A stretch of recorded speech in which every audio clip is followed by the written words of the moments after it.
بسم اللہ الرحمن الرحیم ان الحمد للہ۔ اگر دین محمد میرے قتل کے بغیر قائم نہیں رہ سکتا تو اے تلوارو آؤ مجھے ٹکڑے ٹکڑے کر دو۔ خطوط کا جواب۔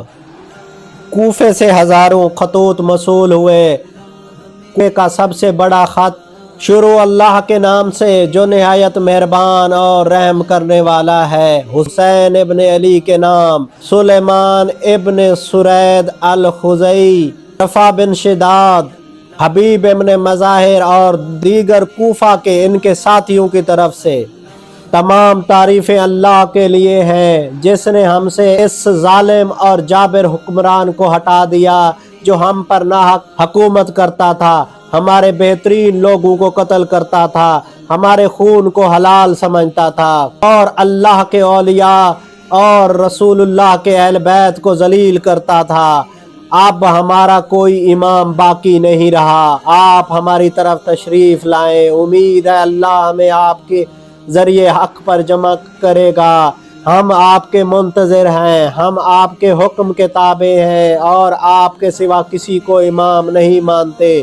امام حسین کا تفصیلی جواب۔ جب یہ خطوط امام حسین کے پاس پہنچے تو امام حسین نے نہایت حکمت اور ذمہ داری سے جواب دیا۔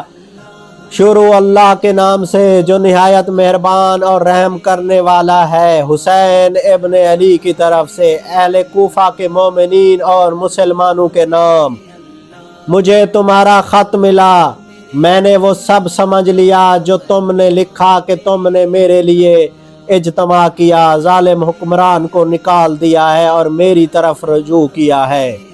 میں نے تمہاری طرف اپنے بھائی، اپنے چچا زاد اور اہل بیت میں سے اپنے قابل اعتماد شخص مسلم کو بھیجا ہے۔ اگر وہ مجھے لکھ کر بتائے کہ تم واقعی اسی طرح ہو جیسے تم نے کہا ہے تو میں جلد تمہاری طرف آ جاؤں گا انشاءاللہ۔ اور یاد رکھو حقیقی امام وہ ہے جو قرآن پر عمل کرے، انصاف قائم کرے اور اللہ کے دین پر قائم رہے۔